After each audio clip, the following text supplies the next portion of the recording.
নমস্কাৰ সকলোকে পুনৰবাৰ আমাৰ চেনেলৰ অন্য এটা ভিডিঅ'লৈ স্বাগতম জনাইছোঁ। আজিৰ এইটো ভিডিঅ'ত মই তোমালোকৰ এই বৰ্ষৰ এইচএছ ফাইনেল এক্সামৰ বাবে তোমালোকৰ পলিটিকেল সায়েন্স বিষয়টোৰ পৰা তোমালোকৰ এক্সামত কেনেকুৱা ধৰণৰ কোৱেশ্চনছ আহিব পাৰে তাৰ ওপৰত ভিত্তি কৰি মই এখন পলিটিকেল সায়েন্সৰ মডেল কোৱেশ্চনছ পেপাৰ প্ৰস্তুত কৰিছোঁ আৰু আজিৰ এইটো ভিডিঅ'ত মই সেই মডেল পেপাৰখনে আলোচনা কৰিম। সো এইটো ভিডিঅ' চোৱাৰ পিছত তোমালোকে এটা অনুমান কৰিব পাৰিবা যে তোমালোকৰ এক্সামত কেনেকুৱা ধৰণৰ কোৱেশ্চনছ আহিব পাৰে পলিটিকেল সায়েন্স পেপাৰটোৰ পৰা। সো তোমালোকৰ বাবে এই ভিডিঅ'টো খুবেই ইম্পৰ্টেণ্ট হ'বলৈ গৈ আছে, কোনো মিছ নকৰিবা। মিছ কৰিলে হয়তো তোমালোকে আইডিয়া নাপাবা যে এক্সামত তোমালোকৰ কেনেকুৱা ধৰণৰ কোৱেশ্চনছ আহিব পাৰে। আৰু তোমালোকে চিন্তা কৰিব নালাগে, এইখন পেপাৰ তোমালোকৰ ইংলিছ আৰু এছামিছ মিডিয়াম দুয়োটা মিডিয়ামৰ বাবে হয়। সো তোমালোকে ইয়াতে দেখিবলৈ পাইছা 2025 political science model paper for new course student, অৰ্থাৎ এইটো নতুন কোৰ্সৰ ওপৰত ভিত্তি কৰি প্ৰস্তুত কৰা হৈছে। আৰু ফুল মাৰ্কছ থাকিব 80 আৰু পাছ মাৰ্ক থাকিব 24 আৰু টাইম থাকিব 3 আৱাৰ্ছ, অৰ্থাৎ এইখিনি তোমালোকে জানাই। আৰু এইখন পেপাৰত দুটা পাৰ্ট থাকিব, পাৰ্ট এ আৰু পাৰ্ট বি। পাৰ্ট এ অংশখিনি তোমালোকে জানা, অৰ্থাৎ সমসাময়িক বিশ্ব ৰাজনীতিৰ যিখন কিতাপ আছে সেইখিনি পাৰ্ট এ পৰে। সো এতিয়া আমি ইয়াৰে কুৱেশ্যনসমূহ চাই লওঁ কি কুৱেশ্যনছ দিয়া আছে ইয়াতে। ইয়াতে কুৱেশ্যনছ নম্বৰ 1ত কৈছে যে নিম্নলিখিত প্ৰশ্নসমূহৰ যিকোনো 6টাৰ উত্তৰ লিখা। ইয়াতে তলত যিবিলাক কুৱেশ্যনছ দিয়া আছে ইয়াৰে যিকোনো 6টা কুৱেশ্যনৰহে এনসাৰ কৰিব দিছে তোমালোকক, অৰ্থাৎ তোমালোকৰ এক্সামত যিকেইটা কুৱেশ্যনছ কমন পৰিব তাৰে এনসাৰ কৰিবা। প্ৰথমতে তোমালোকে কুৱেশ্যনসমূহ পঢ়ি চাই ল'বা যে কোনবিলাক কুৱেশ্যনছ তোমালোকে পাৰা। ইয়াতে কুৱেশ্যনছ নম্বৰ এটোত দিয়া আছে আসিয়ানৰ সম্পূৰ্ণ ৰূপটো লিখা। সো এই কুৱেশ্যনছটো তোমালোকে নিশ্চয় জানা সকলোৱে, ভেৰি ইম্পৰ্টেণ্ট হয়। তাৰপিছত ইয়াতে কুৱেশ্যনছ নম্বৰ বিটোত দিয়া আছে সোভিয়েট ৰাছিয়াত কিমানখন প্ৰজাতন্ত্ৰ আছে। সো ইংলিছখিনি মই পঢ়ি নাযাওঁ, ইয়াতে ইংলিছতো কুৱেশ্যনছ দিয়া আছে, মই এছামিছ মিডিয়ামখিনি পঢ়ি যাম। তাৰপিছত ইয়াতে কুৱেশ্যনছ নম্বৰ চিটোত দিয়া আছে চীনে মুক্ত দুৱাৰ নীতি গ্ৰহণ কৰিছিল, হয়নে নহয় লিখা। অৰ্থাৎ এইটো হয়নে নহয় লিখিব দিছে, অৰ্থাৎ চীনে মুক্ত দুৱাৰ নীতি গ্ৰহণ কৰিছিল নে কৰা নাই। তাৰপিছত ইয়াতে কুৱেশ্যনছ নম্বৰ ডিটোত দিয়া আছে আগ্ৰা শীৰ্ষ সন্মিলন ভাৰত আৰু পাকিস্তানৰ মাজত অনুষ্ঠিত হৈছিল, এই শীৰ্ষ সন্মিলনত অংশগ্ৰহণ কৰা ভাৰতীয় প্ৰধানমন্ত্ৰীজনৰ নাম লিখা। তাৰপিছত ইয়াতে কুৱেশ্যনছ নম্বৰ ইটোত দিয়া আছে কোনটো দিন ৰাষ্ট্ৰসংঘ দিৱস হিচাপে উদযাপন কৰা হয়। তাৰপিছত ইয়াতে কুৱেশ্যনছ নম্বৰ এফটোত দিয়া আছে গোলকীয় দৰিদ্ৰ দেশৰ আন এক উৎস, খালী ঠাই পূৰণ কৰা। ইয়াতে খালী ঠাই পূৰ কৰিব দিছে। আৰু কুৱেশ্যনছবিলাক যদি তোমালোকে টান পোৱা বা তোমালোকে যদি এনসাৰ কৰিব নোৱাৰা তেতিয়াহ'লে তোমালোকে তলত কমেণ্ট কৰিবা, পৰৱৰ্তী ভিডিঅ'ত মই ইয়াৰে এনসাৰসমূহ দি দিম। আৰু ভিডিঅ'টোৰ শেষত মই তোমালোকক জনাই দিম ইয়াৰে এনসাৰসমূহ তোমালোকে ক'ত কেনেকৈ পাবা বা কেনেকৈ ডাউনলোড কৰিব লাগিব। তাৰপিছত ইয়াতে কুৱেশ্যনছ নম্বৰ জিটোত দিয়া আছে গোলকীয় ভাবুকিৰ এটা উদাহৰণ দিয়া। তাৰপিছত ইয়াতে কুৱেশ্যনছ নম্বৰ এইচটোত দিয়া আছে খিলঞ্জীয়া লোকৰ বিশ্ব পৰিষদ কোন চনত গঠিত হৈছিল। তাৰপিছত ইয়াতে কুৱেশ্যনছ নম্বৰ আইটোত দিয়া আছে ভাৰতবৰ্ষ কেতিয়া ৰাষ্ট্ৰসংঘৰ সদস্য হৈছিল। তাৰপিছত ইয়াতে কুৱেশ্যনছ নম্বৰ কেটোত দিয়া আছে কোন চনত ভাৰত আৰু পাকিস্তানে আণৱিক পৰীক্ষা সংঘটিত কৰিছিল। তাৰপিছত ইয়াতে কুৱেশ্যনছ নম্বৰ এলত দিয়া আছে নাটোৰ সম্পূৰ্ণ ৰূপটো লিখা। তাৰপিছত ইয়াতে কুৱেশ্যনছ নম্বৰ এমত দিয়া আছে WTOৰ সম্পূৰ্ণ ৰূপটো লিখা। তাৰপিছত তোমালোকৰ ইয়াতে কুৱেশ্যনছ নম্বৰ এনত দিয়া আছে CTBTৰ সম্পূৰ্ণ ৰূপটো লিখা। তাৰপিছত তোমালোকৰ 1 মাৰ্কৰ একেবাৰে শেষৰটো কুৱেশ্যনত দিয়া আছে NPTৰ সম্পূৰ্ণ ৰূপটো লিখা। সো ইয়াতে তোমালোকক বহুকেইটা কুৱেশ্যনছ দিয়া আছে, কিন্তু তোমালোকে ইয়াতে প্ৰথমতে মন কৰিছা যে ইয়াতে যিকোনো 6টা কুৱেশ্যনৰহে এনসাৰ কৰিব দিছে। আৰু এক্সামত তোমালোকে হয়তো ইমানবিলাক কুৱেশ্যনছ নাপাবা, অৰ্থাৎ অপশ্যনত ইমানবিলাক কুৱেশ্যনছ তোমালোকক নিদিব, কিন্তু মই ইয়াতে তোমালোকক অপশ্যনত বহুকেইটা কুৱেশ্যনছ এড কৰি দিছোঁ যাতে তোমালোকৰ কুৱেশ্যনছবোৰ কমন পৰি যায় এক্সামত। আৰু তোমালোকৰ এক্সামত যিকোনো 6টাৰহে এনসাৰ কৰিব লাগে, তাৰে যিকেইটা তোমালোকৰ কুৱেশ্যনছ কমন পৰে বা যিকেইটা কুৱেশ্যনছ তোমালোকে জানা ভালকৈ সেইবোৰৰে এনসাৰ কৰিবা। সো এতিয়া কুৱেশ্যনছ নম্বৰ 2টোলৈ। কুৱেশ্যনছ নম্বৰ 2টোলৈ আগবঢ়াৰ আগতে তোমালোকলৈ সৰু এটা ৰিকুৱেষ্ট, তোমালোকৰ যদি কোনোবাই আমাৰ এইটো চেনেলত প্ৰথমবাৰৰ বাবে আহিছা বা নতুনকৈ ভিজিট কৰিছা তেতিয়াহ'লে এতিয়াই চেনেলটোক ছাবস্ক্ৰাইব কৰি কাষত থকা বেল আইকনটো অলত প্ৰেছ কৰি থৈ দিয়া, কিয়নো তোমালোকৰ এই বৰ্ষৰ এইচএছ ফাইনেল এক্সামৰ বাবে বিভিন্ন ধৰণৰ ইম্পৰ্টেণ্ট কুৱেশ্যন এনসাৰৰ PDF ফাইলসমূহ আমি আমাৰ টেলিগ্ৰাম চেনেল আৰু হোৱাটছএপ চেনেলত আপলোড কৰি আছোঁ আৰু ভিডিঅ' যোগে আমি এইটো চেনেলত আপলোড কৰি আছোঁ। সো তোমালোকে ছাবস্ক্ৰাইব কৰি কাষত থকা বেল আইকনটো অলত প্ৰেছ কৰি থৈ দিবা যাতে আমি কিবা ভিডিঅ' দিয়াৰ লগে লগে তোমালোকে নটিফিকেশ্যনছ পাই যোৱা। আৰু তোমালোকক কমপ্লিট ফ্ৰীতে প্ৰিপাৰেশ্যন কৰাই আছোঁ আমি সকলো ছাবজেক্টৰ। সো তোমালোকে যিমান পাৰা তোমালোকৰ বন্ধুবৰ্গলৈ ভিডিঅ'টো শ্বেয়াৰ কৰি দিবা যাতে সকলোৰে সহায় হয় আৰু সকলোৱে এক্সামত ধুনীয়াকৈ পাছ কৰি যায়। আৰু তোমালোকে আমাৰ টেলিগ্ৰাম বা হোৱাটছএপ চেনেলতো জইন হ'ব পাৰিবা, কাৰণ আমি হোৱাটছএপ আৰু টেলিগ্ৰাম চেনেলতো ডেইলি ইম্পৰ্টেণ্ট কুৱেশ্যন এনসাৰৰ PDF ফাইলসমূহ আপলোড কৰি আছোঁ। সো তোমালোকে আমাৰ টেলিগ্ৰাম বা হোৱাটছএপ চেনেলৰ লিংক এইটো ভিডিঅ'ৰ ডেছক্ৰিপশ্যন বক্সত বা কমেণ্ট বক্সত পাই যাবা। আৰু টেলিগ্ৰাম আৰু হোৱাটছএপত গৈ তোমালোকে চাৰ্চো কৰিব পাৰা ৰাহুল 10M বুলি, তোমালোকে চেনেল পাই যাবা। কুৱেশ্যনছ নম্বৰ 2টোত দিয়া আছে answer any 5 from the following questions, অৰ্থাৎ ইয়াতে কৈছে যে তলৰ প্ৰশ্নসমূহৰ যিকোনো 5টা প্ৰশ্নৰ উত্তৰ লিখা। অৰ্থাৎ ইয়াতে যিকোনো 5টা প্ৰশ্নৰহে কেৱল উত্তৰ দিব দিছে আৰু প্ৰতিটো কুৱেশ্যনত ইয়াতে মাৰ্ক থাকিব 2।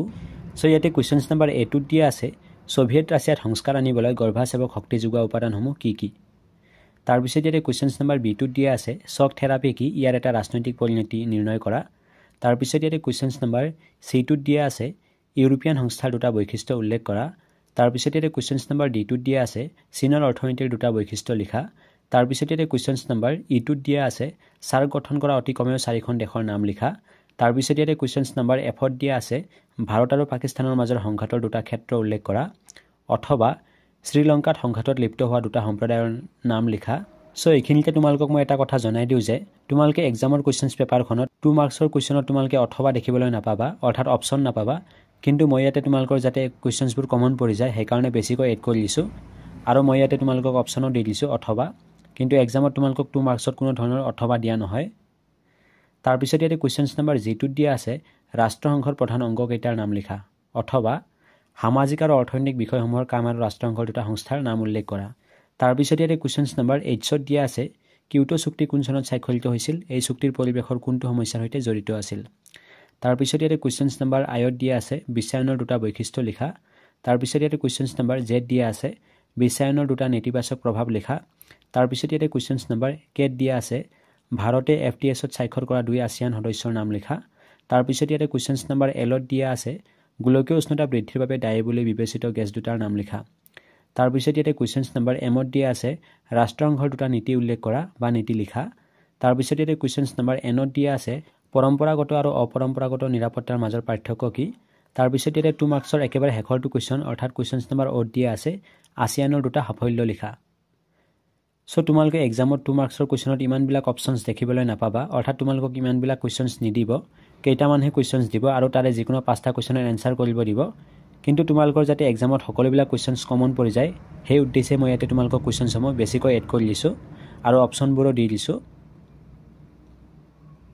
সো তোমালোকে ইয়াৰে এটাও কুৱেশ্যনছ মিছ নকৰিবা সকলোবোৰ কুৱেশ্যনৰে এনসাৰ কৰিবলৈ চেষ্টা কৰিবা আৰু যদি তোমালোকে নোৱাৰা তেতিয়াহ'লে তলত কমেণ্ট কৰিবা মই ইয়াৰে পৰৱৰ্তী ভিডিঅ'ত নিশ্চয় এনসাৰসমূহ দি দিম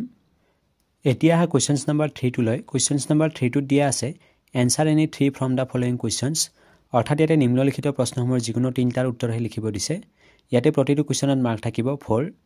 আৰু টোটেল 3টা কুৱেশ্যনৰহে ইয়াতে এনসাৰ কৰিব দিছে আমাক ইয়াতে কুৱেশ্যনছ নম্বৰ A দিয়া আছে ইউৰোপীয় সংঘৰ ৰাজনৈতিক আৰু কূটনৈতিক প্ৰভাৱৰ বিষয়ে লিখা তাৰপিছত ইয়াতে কুৱেশ্যনছ নম্বৰ B2 দিয়া আছে আসিয়ানৰ লক্ষ্য আৰু সাফল্য বৰ্ণনা কৰা তাৰপিছত ইয়াতে কুৱেশ্যনছ নম্বৰ C2 দিয়া আছে সাৰ্কত ভাৰতৰ ভূমিকা বৰ্ণনা কৰা অথবা সাৰ্ক গঠনৰ মূল কাৰণসমূহ লিখা তাৰপিছত ইয়াতে কুৱেশ্যনছ নম্বৰ D2 দিয়া আছে ৰাষ্ট্ৰসংঘত ভাৰতৰ ভূমিকা সম্পৰ্কে চমুকৈ লিখা অথবা ৰাষ্ট্ৰসংঘ এটা নিখুঁত আন্তঃৰাষ্ট্ৰীয় সংগঠন বুলি তুমি ভাবানে কাৰণ দৰ্শোৱা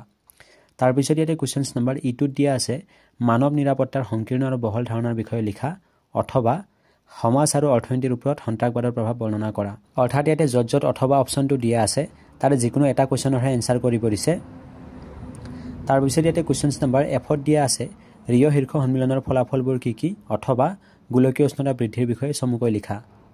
তাৰপিছত ইয়াতে কুৱেশ্যনছ নম্বৰ G2 দিয়া আছে বিশ্বায়নৰ অৰ্থনৈতিক পৰিণতিসমূহৰ বিষয়ে চমুকৈ আলোচনা কৰা অথবা বিশ্বায়নৰ সাংস্কৃতিক পৰিণতিসমূহৰ বিষয়ে চমুকৈ আলোচনা কৰা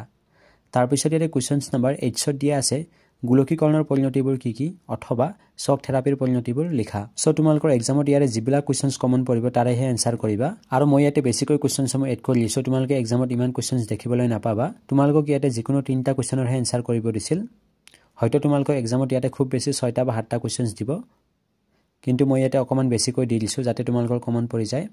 সো এতিয়া আহা কুৱেশ্যনছ নম্বৰ 4 লৈ কুৱেশ্যনছ নম্বৰ 4 দিয়া আছে answer any 2 from the following questions অৰ্থাৎ নিম্নলিখিত প্ৰশ্নসমূহৰ যিকোনো দুটাৰ উত্তৰ লিখা ইয়াতে যিকোনো দুটা কুৱেশ্যনৰহে এনসাৰ কৰিব দিছে আৰু প্ৰতিটো কুৱেশ্যনত মাৰ্ক থাকিব 6 ইয়াতে কুৱেশ্যনছ নম্বৰ A দিয়া আছে ক্ষমতাৰ 3টা প্ৰধান বিকল্প কেন্দ্ৰৰ ভূমিকাৰ বিষয়ে চমুকৈ আলোচনা কৰা অথবা ভাৰত আৰু বাংলাদেশৰ মাজত সম্বন্ধৰ বিষয়ে আলোচনা কৰা তাৰপিছত ইয়াতে কুৱেশ্যনছ নম্বৰ B2 দিয়া আছে চীন আৰু ভাৰতৰ সীমা বিবাদ সম্পৰ্কে আলোচনা কৰা অথবা বিশ্বায়নৰ ৰাজনৈতিক অৰ্থনৈতিক আৰু সাংস্কৃতিক প্ৰভাৱসমূহ কি আলোচনা কৰা তাৰপিছত ইয়াতে কুৱেশ্যনছ নম্বৰ C2 দিয়া আছে সোভিয়েট ইউনিয়নৰ খণ্ডিতকৰণৰ পৰিণতিসমূহ আলোচনা কৰা অথবা স্থবিৰতা আঁতৰাবলৈ চীনে গ্ৰহণ কৰা অৰ্থনৈতিক নীতিৰ বিষয়ে চমুকৈ আলোচনা কৰা তাৰপিছত ইয়াতে কুৱেশ্যনছ নম্বৰ D2 দিয়া আছে ভাৰতৰ এজন নাগৰিক হিচাপে নিৰাপত্তা পৰিষদৰ স্থায়ী সদস্য হিচাপে ভাৰতৰ প্ৰাৰ্থিত্বক তুমি কেনেদৰে সমৰ্থন কৰিবা অথবা ৰাষ্ট্ৰসংঘৰ সংস্কাৰৰ প্ৰয়োজনীয়তা সম্পৰ্কে লিখা সো পাৰ্টেৰ এইখিনিয়ে কুৱেশ্যনছ আছিল এতিয়া ষ্টাৰ্ট হ'ব পাৰ্ট বি আৰু আজিৰ এই ভিডিঅ'টো যিহেতু বহু বেছি লং হৈ গৈছে গতিকে মই পাৰ্ট বিটো আজিৰ এইটো ভিডিঅ'ত আলোচনা নকৰোঁ তোমালোকক পৰৱৰ্তী ভিডিঅ'ত মই ইয়াৰ পাৰ্ট বিৰ কুৱেশ্যনসমূহ আলোচনা কৰি দিম আৰু এইখন পেপাৰ যদি তোমালোকে টান পাইছা বা তোমালোকৰ বাবে যদি এইখন পেপাৰ টাফ হৈছে তোমালোকে তলত কমেন্ট কৰি নিশ্চয় জনাবা পৰৱৰ্তী ভিডিঅ'ত মই ইয়াৰ কুৱেশ্যনসমূহ সলভ কৰি দিবলৈ ট্ৰাই কৰিম কিন্তু প্ৰথমতে তোমালোকে এইখন পেপাৰ নিজেই সলভ কৰিবলৈ ট্ৰাই কৰিবা কাৰণ হয়তো কুৱেশ্যনসমূহ কিমান টান হৈছে তেতিয়াহে মই গম পাম আৰু আজিৰ এইটো ভিডিঅ' তোমালোকে যিমান পাৰা তোমালোকৰ বন্ধুবৰ্গলৈ ভিডিঅ'টো শ্বেয়াৰ কৰি দিবা যাতে সকলোৰে উপকৃত হয় এইটো ভিডিঅ'ৰ পৰা আৰু সকলোৰে লাভ হয় আৰু তোমালোকক মই এটা কথা জনাই দিওঁ যে এইখন পেপাৰৰ ওপৰত ভিত্তি কৰি তোমালোকে এক্সাম দিবলৈ নাযাবা বা এইখন পেপাৰত মই যিমানবিলাক কুৱেশ্যনছ আলোচনা কৰিছোঁ গোটেইবিলাক কুৱেশ্যনে যে তোমালোকৰ এক্সামত আহিব এনেও নহয় তোমালোকক মই ইয়াতে জাষ্ট এটা আইডিয়া দিবলৈহে ট্ৰাই কৰিছোঁ যাতে তোমালোকে ইয়াৰ পৰা এটা অনুমান কৰিব পাৰা যে কুৱেশ্যনছবোৰ কেনেকুৱা টাইপৰ আহিব পাৰে কিন্তু এনেও নহয় যে ইয়াৰ পৰা তোমালোকে কুৱেশ্যনছ কমন নাপাবা ইয়াৰ পৰা তোমালোকৰ বহুখিনি কুৱেশ্যনছ কমন পৰি যাব এক্সামত কিন্তু এইখন পেপাৰৰ ওপৰতে তোমালোকে 100% ডিপেন্ডেন্ট নহবা নিজৰ ফালৰ পৰা যিখিনি পাৰা সেইখিনি চাবলৈ ট্ৰাই কৰিবা আৰু মই যিমান পাৰো তোমালোকক এইটো চেনেলৰ যোগেদি সহায় কৰিবলৈ ট্ৰাই কৰিম সো আজিৰ এইটো ভিডিঅ'ত এইখিনি আছিল তেতিয়ালৈকে থ্যাংক ইউ সো মাচ জয় অসম বন্দে মাতৰম